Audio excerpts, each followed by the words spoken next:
AIP pour Windows, hein, déjà juste pour qu'on voie de quoi on parle.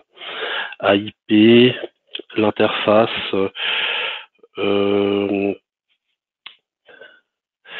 On a des menus qui sont assez parlants. Donc bon, le tableau de bord, vous voyez ici, l'utilisateur il voit rapidement s'il voit du rouge ici, vous appelle, une bonne vue globale. Ça, vous connaissez, ça c'est tout. J'explique tout dans le webcast basique, hein, comment éditer les sauvegardes, pourquoi là il y en a 3, tout ça, les chaînes de sauvegarde, voilà.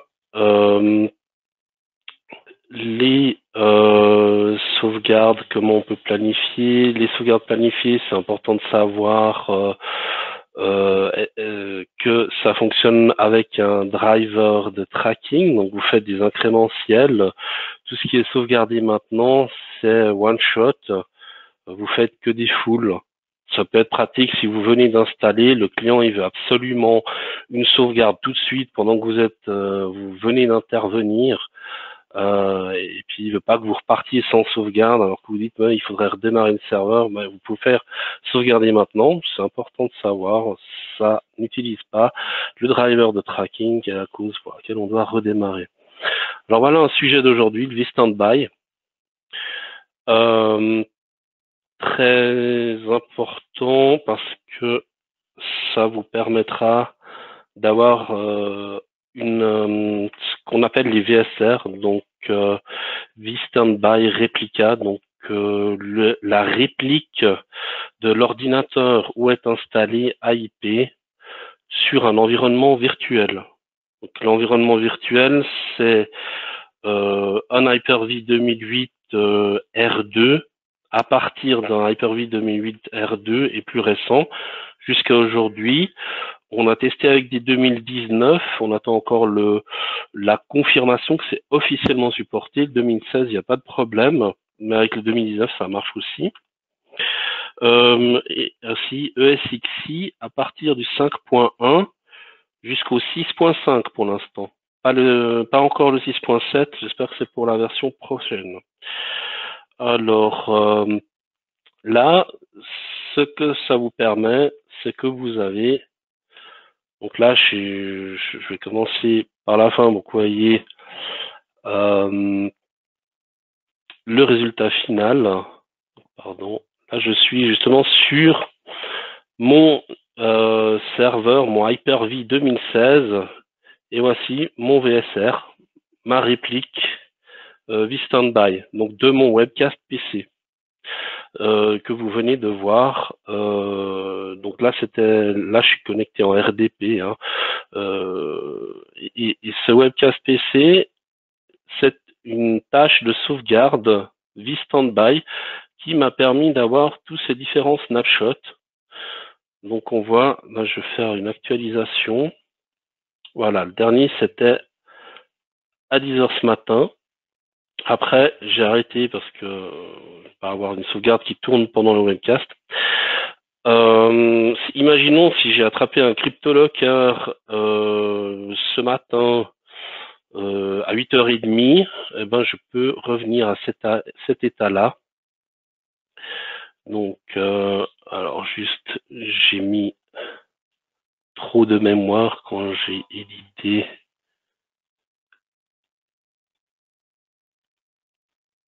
On apply ici, apply le checkpoint, et je suis prêt à démarrer mon webcast PC avec ce checkpoint là. Donc là, quand j'ai édité, c'est pour ça que c'est important de toujours tester, quand j'ai édité ma VSR, je lui ai mis plus de mémoire que ce que supporte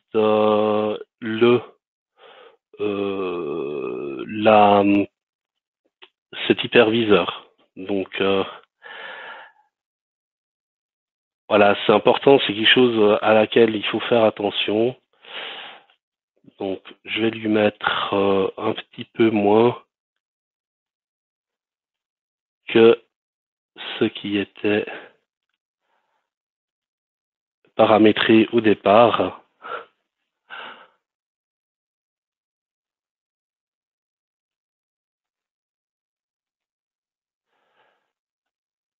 Alors, pardon, vous comprenez le principe. Voilà, si je mets, je vais mettre un petit peu moins de mémoire.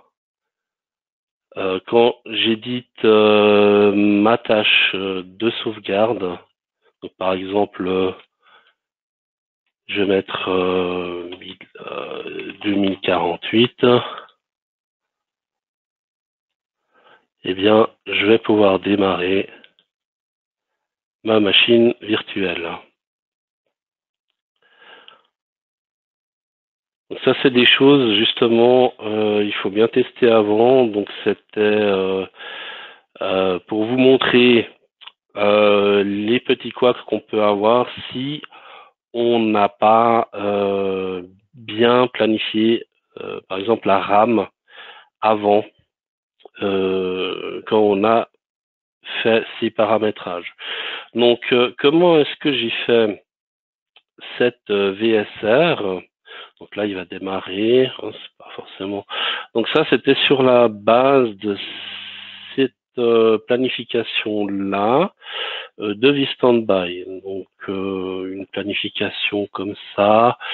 Voilà, bon, je vais la supprimer, comme ça je peux vous montrer toutes les étapes que j'ai faites. Voilà, vous arrivez, vous avez fait l'installation.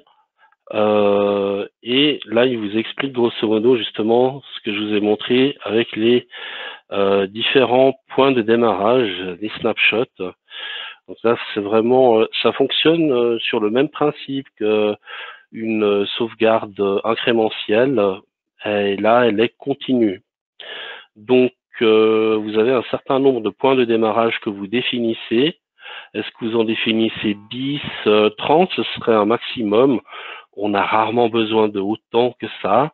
Ça demande aussi plus d'espace disque. Et justement, comme vous le voyez, c'est bien ça le mot-clé, l'espace disque avec vStandby.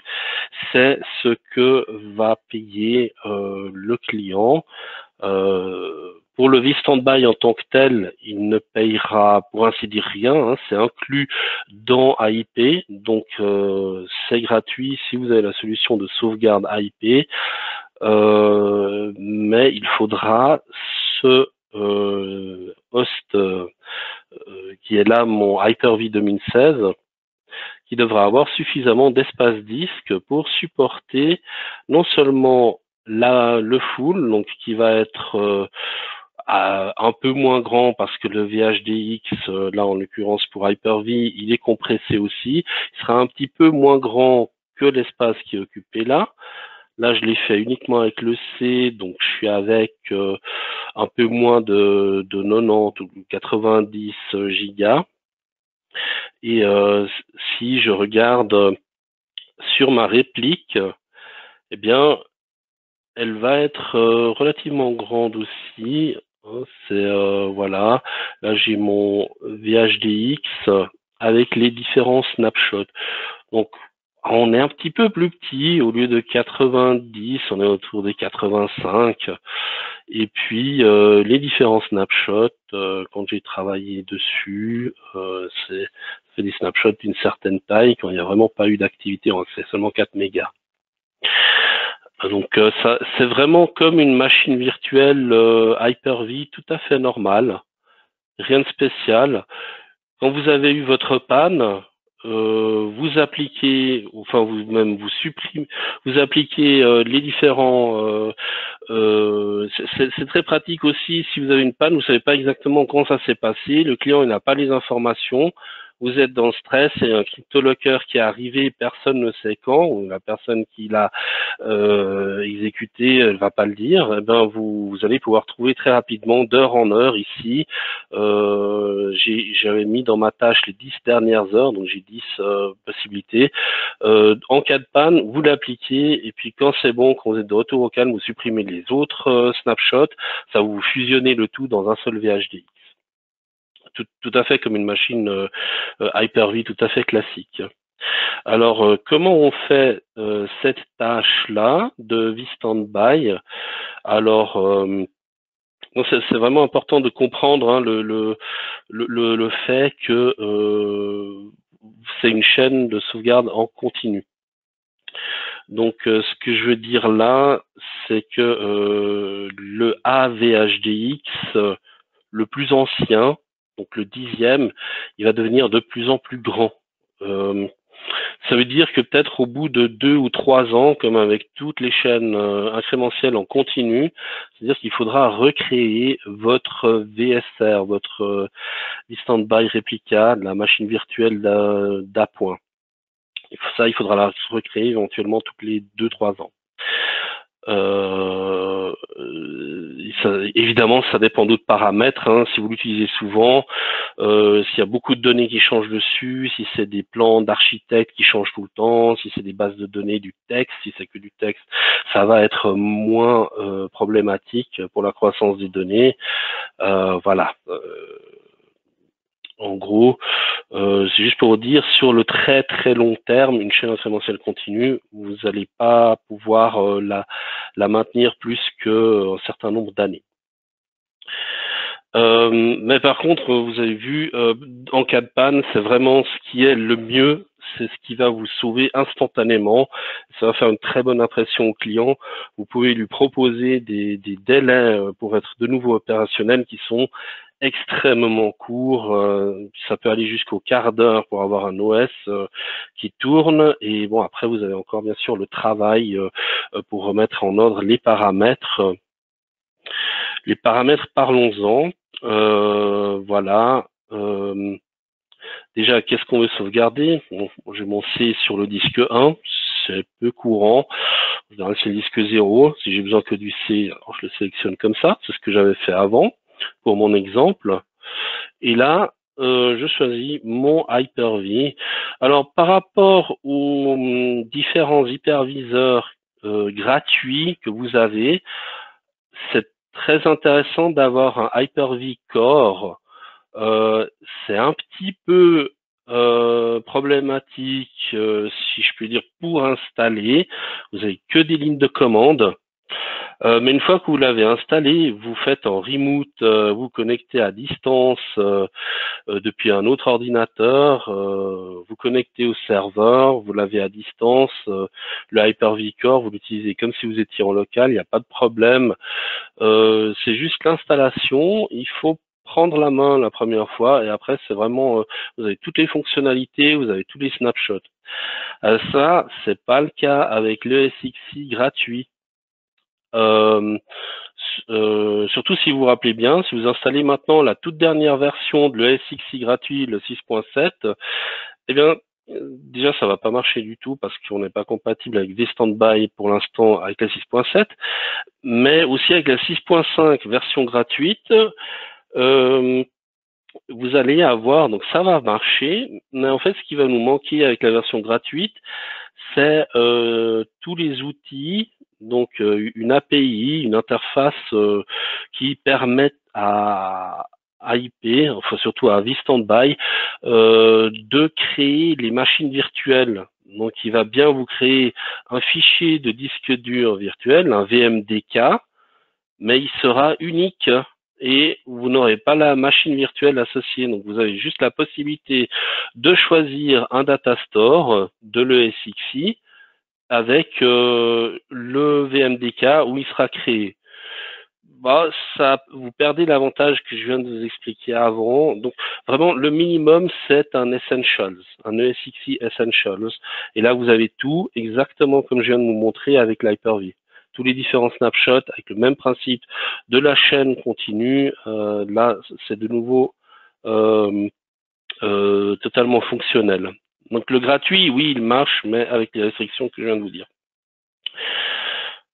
Alors voilà, de nouveau, donc mon Hyper-V 2016, comme je vous ai dit, montré dans l'exemple.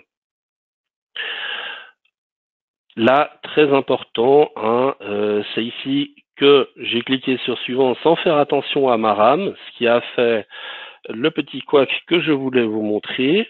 Hein.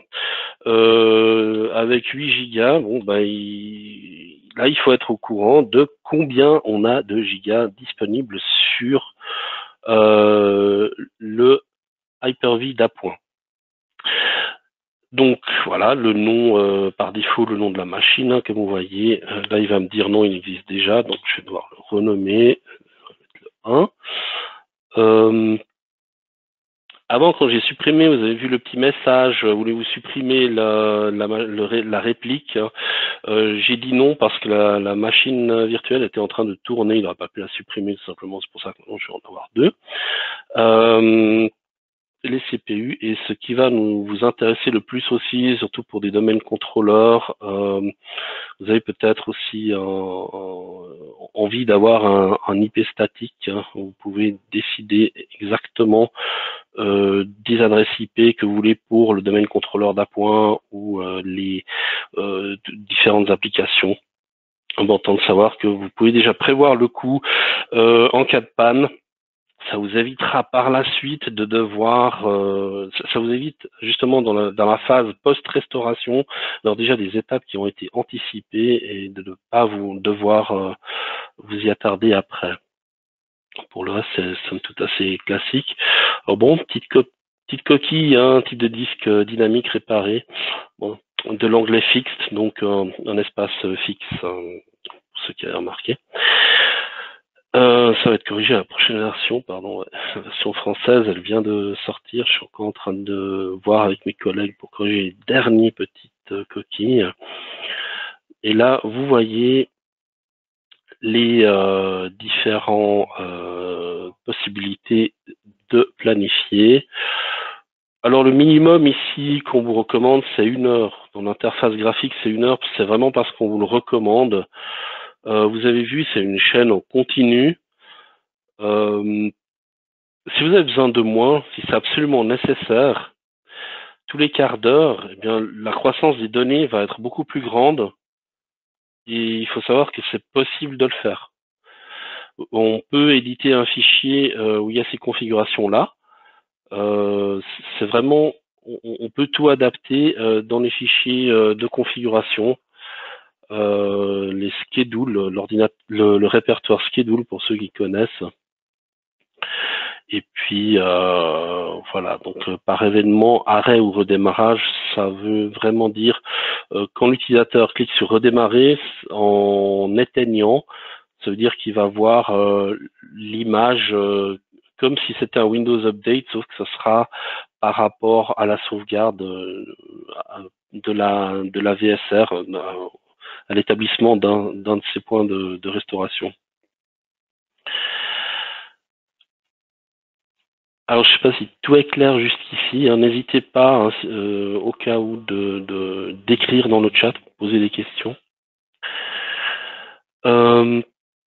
Là, justement, ça, c'est un petit peu notre consolidate pour ceux qui connaissent déjà IP. Quand on consolide les sauvegardes, donc par rapport à notre chaîne continue. Ce que je disais, le maximum les 30. 10, c'est largement suffisant, 10 heures. Dans mon cas, et très important aussi, intéressant, les notifications par email. Pour les notifications, il y a des notifications avancées. Ce sera dans le webcast partie 2 que vous pourrez faire avec ActiveVisor. Je ne vais pas vous montrer aujourd'hui. C'est quelque chose d'important à connaître aussi. Donc ça, c'est très bien là en local. Vous allez vite être noyé sous les emails si vous avez 10 postes de travail. C'est possible de centraliser tout ça. Alors là, bien caché, les scripts. Vous avez une base de données qui ne supporte pas VSS. Stoppez-la ici.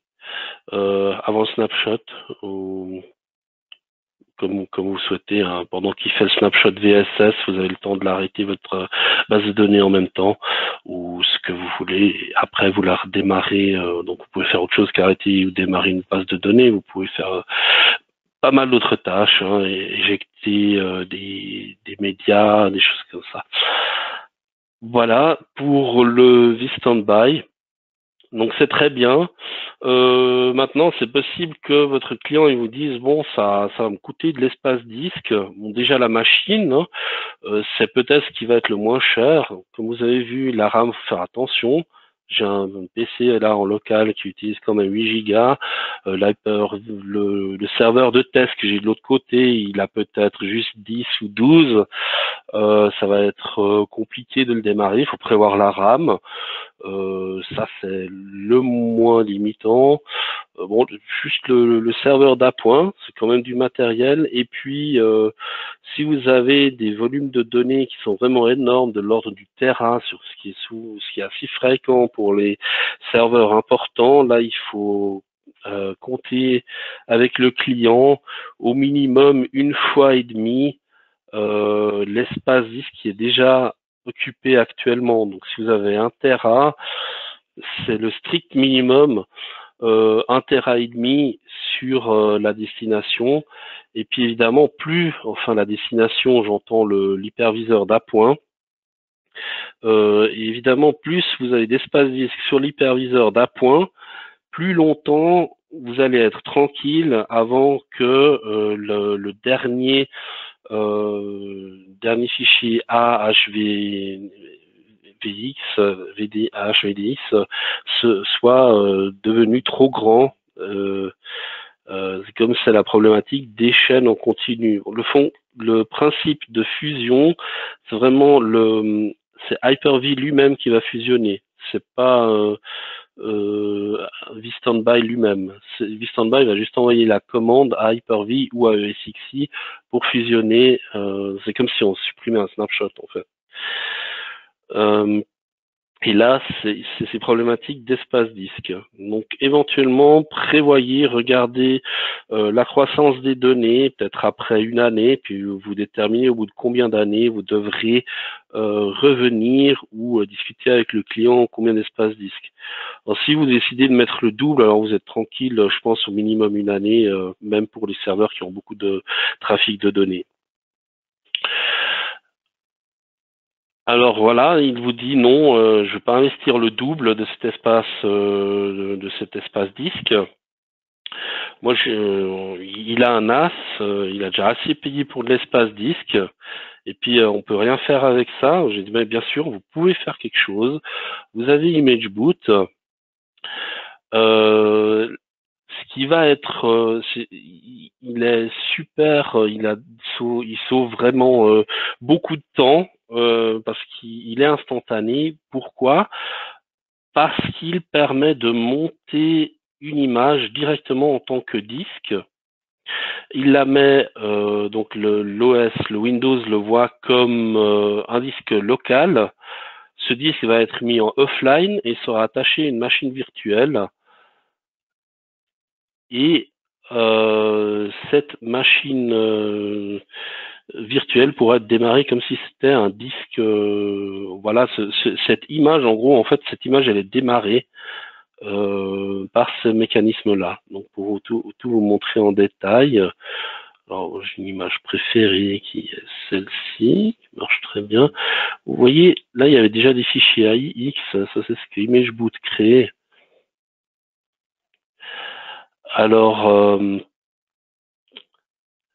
là, ce qui est important de savoir, c'est que vous avez ces fichiers AIX.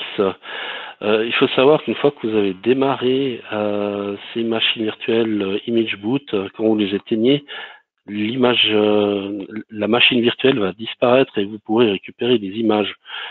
Et ça, il faut savoir que vous avez ce répertoire-là pour récupérer les images si jamais. Donc, ne vous inquiétez pas, le statut de vos VM n'est pas perdu. Sauf s'il y a un crash, c'est un peu plus embêtant. Donc voilà, vous avez votre situation. Donc vous pouvez proposer à votre client ça comme solution d'appoint, de restauration rapide. Donc là, ce qu'il fait à cette étape-là, c'est qu'il est en train de monter le disque. Donc, si je vais dans ma gestion de disque, je vais voir le disque qui a été attaché, donc un deuxième système reserved avec le C. Bon, là, il n'y a pas de lettre de lecteur, bien sûr. Le but, c'est vraiment de le mettre en offline après. Il n'y a pas lui donner une lettre de lecteur pour ça. Mais sinon, on peut tout à fait travailler avec. On peut lui donner une lettre, on peut lui donner n'importe quelle lettre et puis on pourra travailler avec. C'est aussi une solution d'appoint. Si vous voulez juste récupérer des données, vous n'avez pas d'IP, vous n'avez rien du tout, vous avez juste un image boot, vous pouvez attacher l'image comme ça, il n'y a pas de problème. Alors là, ça va pas ici. On est en situation d'urgence, on choisit, vous voyez différentes possibilités, vous avez Hyper-V, VMware Workstation, VMware Player, Oracle VirtualBox. VirtualBox, d'expérience, je recommande un peu moins. Par exemple, pour quelque chose, il est beaucoup moins parlant que un VMware ou un Hyper-V.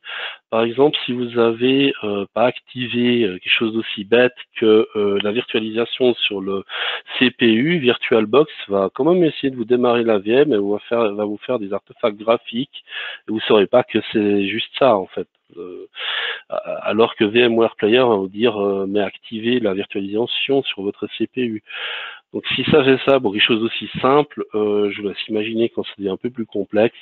Voilà, VirtualBox est très bien, très utile, mais il faut un petit peu chercher quand il y a des petits couacs, des petits problèmes. Alors là, j'ai un réflexe, c'est toujours de mettre aucun. J'ai encore eu récemment un client qui me disait oui, je vais démarrer tout de suite. Il s'est retrouvé avec 2 domaines contrôleurs. Bon, on connaît les conséquences. Voilà. Et là, juste la différence entre démarrer après, c'est le répertoire où il va vous créer le fichier différentiel, donc le AIX. Si vous mettez démarrer après, il sera encore dans le même répertoire que l'image que vous vous apprêtez à démarrer maintenant. Si vous mettez démarrer maintenant, ça sera dans le répertoire des paramètres, ici le VMAIX. Alors voilà, important les 2 Go, peut-être un peu moins. Je vais essayer 2. Alors là, ce qui se passe, c'est qu'il crée la machine virtuelle là, il va la créer.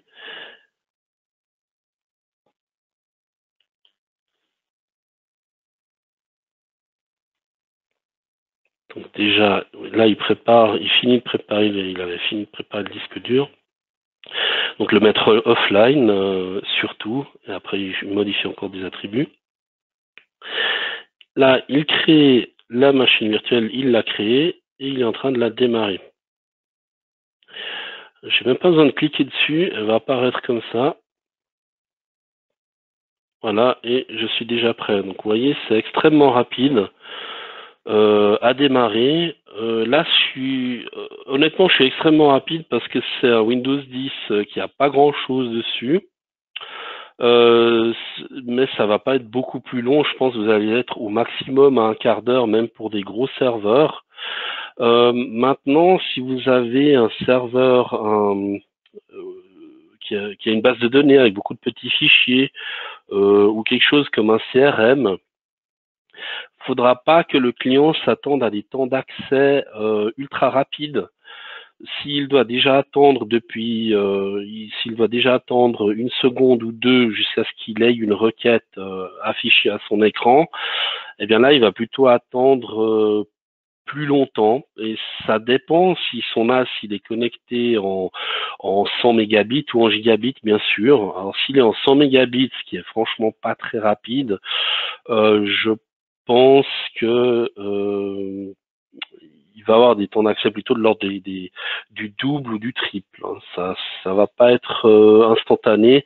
Donc le jour où il a eu sa catastrophe, bon, il est content, il peut travailler, ça le calme un peu. Mais vous allez devoir travailler le soir pour faire la restauration définitive. Alors si c'est une machine physique, ça marche aussi. là, typiquement, c'était un Windows 10 que j'avais fait avec une machine virtuelle, mais si c'est un Windows 10 physique, ça marche sans problème.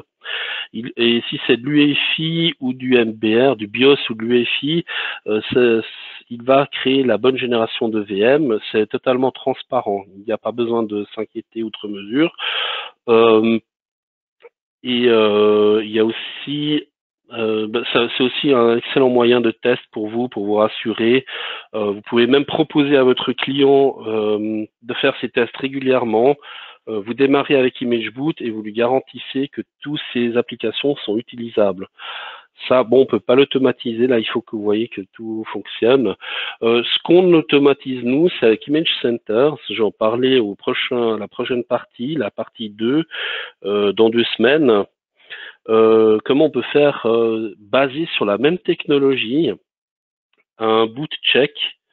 C'est-à-dire que Image Center va juste regarder que vous avez démarré le Windows, que le Windows tourne, et ça vous garantit surtout que la MFT est lisible, qu'on peut lire les disques et que tout est bon pour démarrer un système. C'est déjà pas mal, mais pour les applications, là, ce sera à vous de travailler pour dire, voilà, on peut utiliser toutes les applications en démarrant typiquement avec ImageBoot.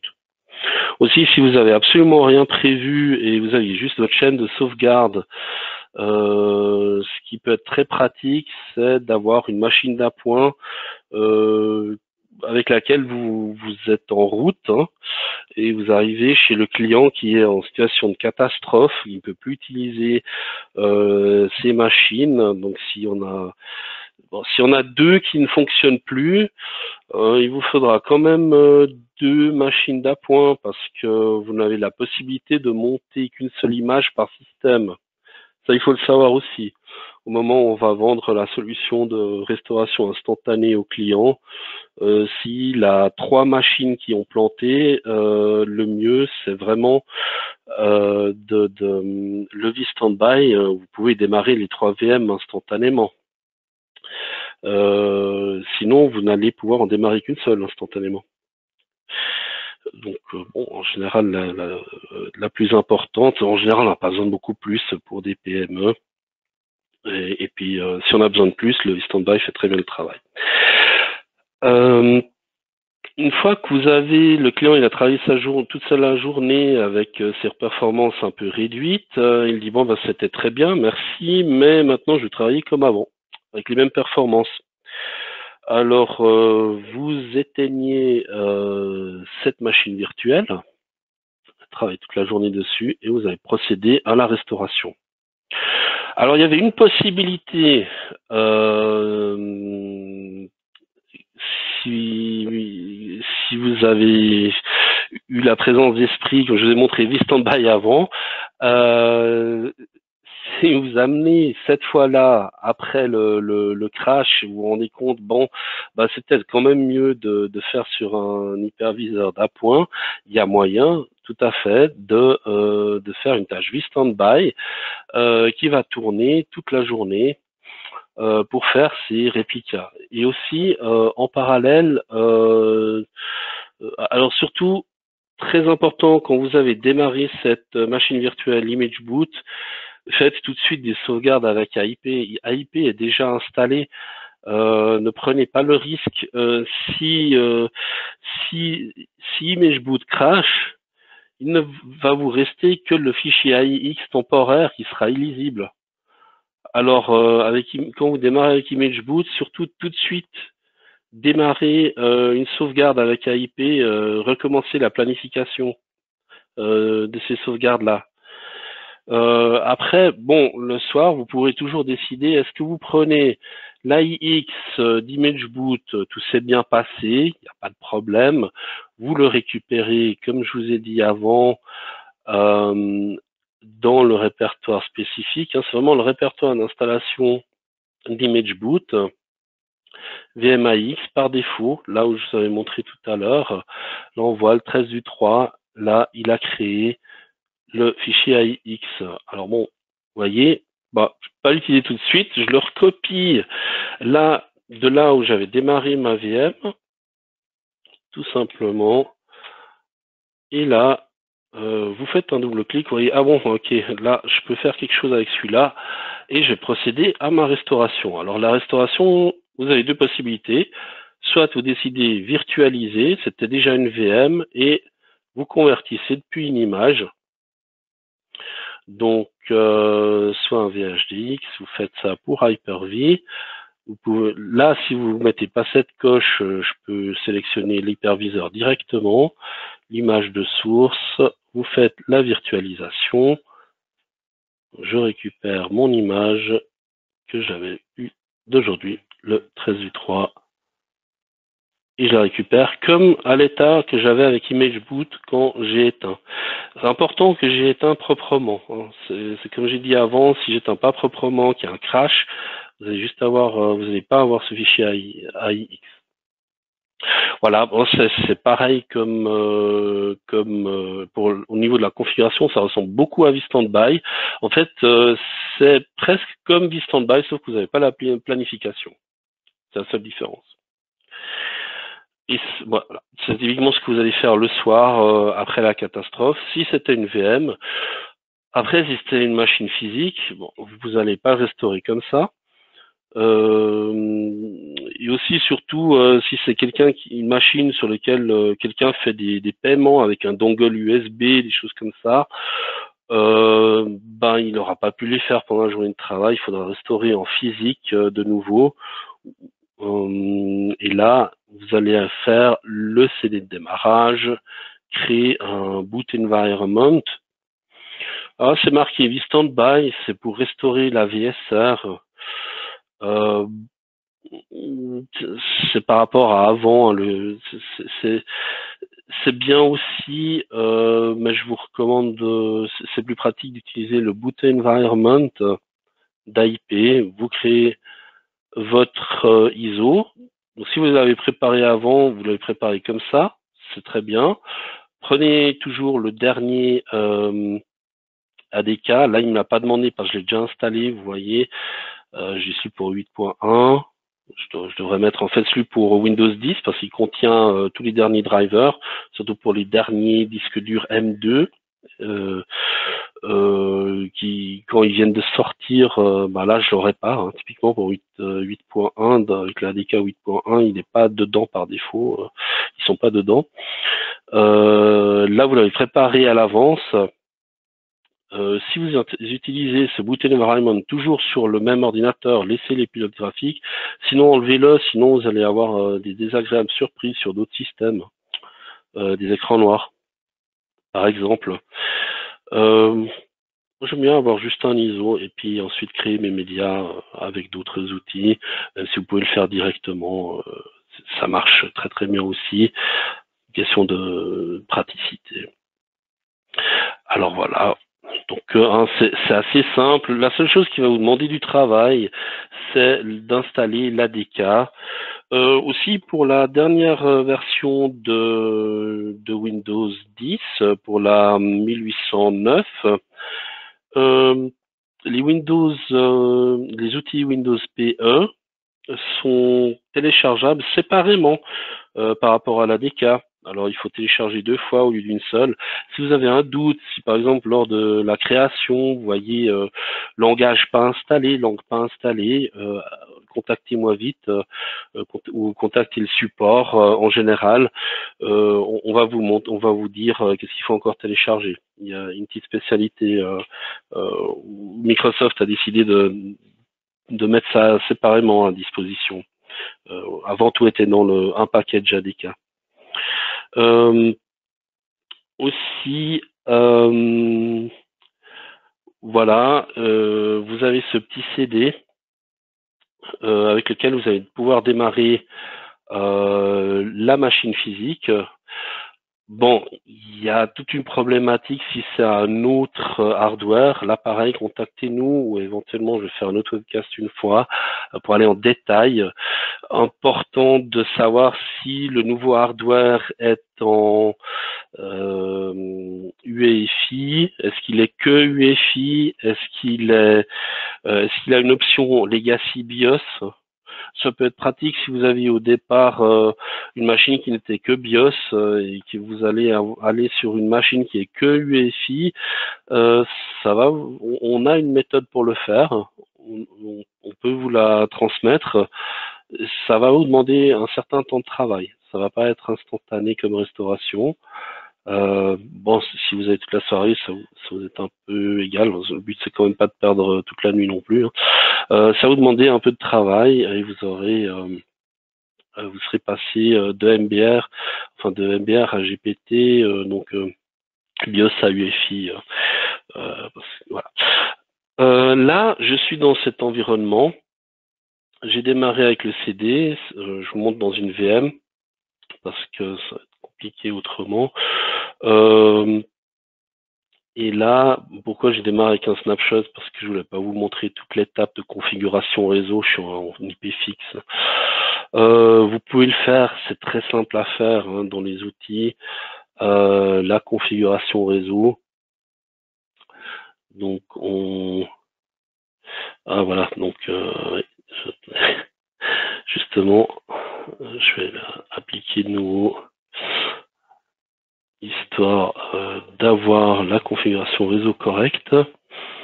Et là, la restauration, elle est assez, elle est instantanée hein, à mettre en place.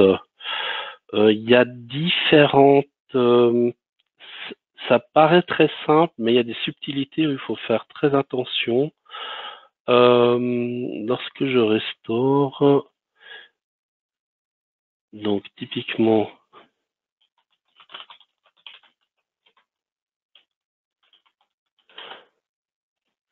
je vais aller sur mon webcast PC, je vais retrouver la petite image que j'aimais bien. Alors, voilà.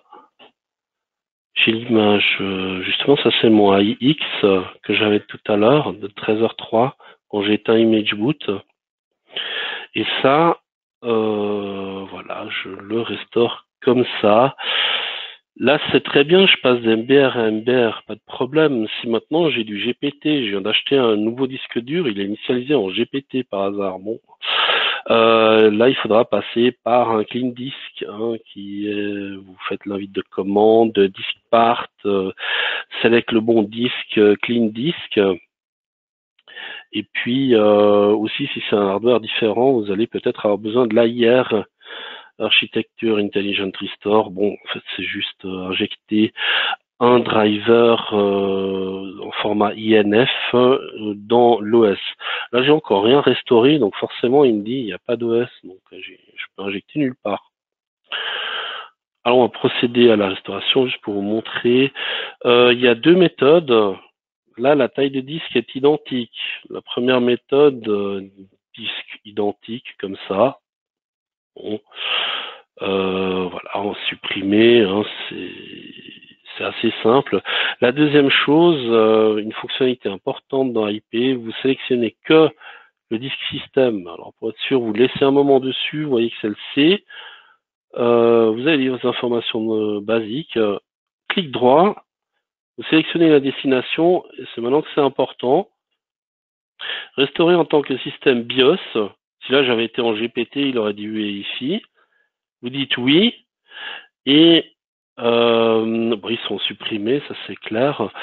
Et là, en ayant cliqué sur oui, ça veut dire que IP va vous créer l'environnement de démarrage. Les BCD, il va tout vous éditer. Alors, quand est-ce qu'il faut surtout pas cliquer sur oui? C'est si dans votre destination, vous avez déjà de manière identique toutes les partitions et vous voulez juste restaurer le système. Parce que je sais pas, le système, il fait que des blue screens. Là, vous faites que supprimer la partition de système. Donc juste pour que ce soit visuellement plus facile à voir, je vais faire comme ça. Imaginons ça, j'arrive, c'est déjà comme ça. On supprime que le système, celui qui fait les blue screens, et après on choisit de restaurer juste cette partition-là comme ça. Et là, on clique surtout pas sur oui parce que tout le BCD, tout ce qui est pour démarrer, c'est déjà inscrit sur le système reserve qui est là. Donc ça, c'est la seule subtilité quand on veut restaurer comme ça avec un CD. Et puis, bien sûr, les drivers au niveau de l'AIR, j'ai oublié de dire, préparez surtout ceux par rapport au disque dur et puis au contrôleur USB hein, pour clavier souris. Pour le reste, vous arriverez et puis aussi évidemment pour la vidéo, pour le reste vous arriverez à vous débrouiller. Après le réseau c'est plus pratique quand même. Ça peut être très désagréable de pas avoir de réseau aussi. Mais voilà, ça c'est grosso modo le plus important, hein, c'est évident. Prévoyez le coup. Hein. J'avais fait un webcast dernièrement pour justement ces scénarios vraiment de panne, comment on peut au mieux prévoir le coup quand ça ne se passe pas très bien. Voilà. Bon, sinon, il y a encore beaucoup d'autres choses à dire, surtout par rapport à l'Image Center, vStandby IP, ActiveVisor. C'est pour ça que je vais faire pour ça une présentation dans un deuxième temps. Sinon, c'est vraiment trop surchargé. Là, j'ai déjà eu 45 minutes. Je sais pas si c'était clair pour tout le monde. Si vous avez des questions, n'hésitez pas. Euh, Pendant que vous pensez aux questions, juste à titre explicatif, hein, je vous parle de vStandby IP dans une partie depuis tout à l'heure, mais vous allez peut-être vous demander, mais je viens de parler de vStandby, mais quelle est la différence vStandby, hein, c'est comme je l'ai dit dans la présentation, il va vous répliquer là où est installé AIP, alors que vStandby IP, il va travailler sur une chaîne de sauvegarde et il va vous faire le miroir entre si vous avez une sauvegarde avec les différents incrémentiels, il va vous créer en miroir en fait la copie de ces sauvegardes. Ces sauvegardes, il va vous les virtualiser avec comme différents snapshots les incrémentiels.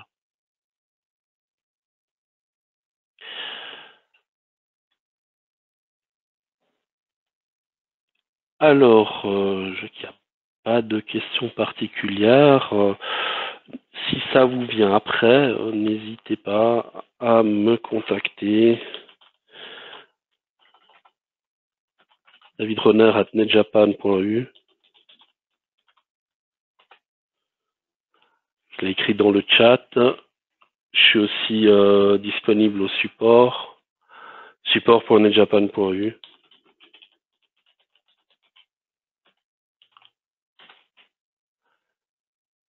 Créez simplement un case, posez vos questions.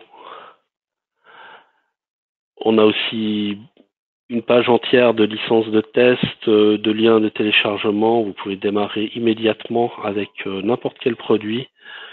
Ça vous demande aucun effort particulier, surtout si vous avez déjà suivi ce webcast et que vous avez bien compris. Vous pouvez proposer à vos clients maintenant instantanément une démonstration comment il peut être opérationnel juste avec nos licences de test.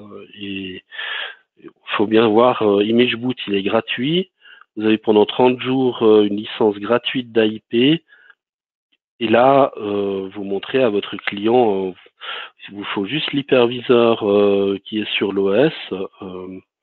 Et puis, vous montrez à votre client que vous êtes instantanément disponible.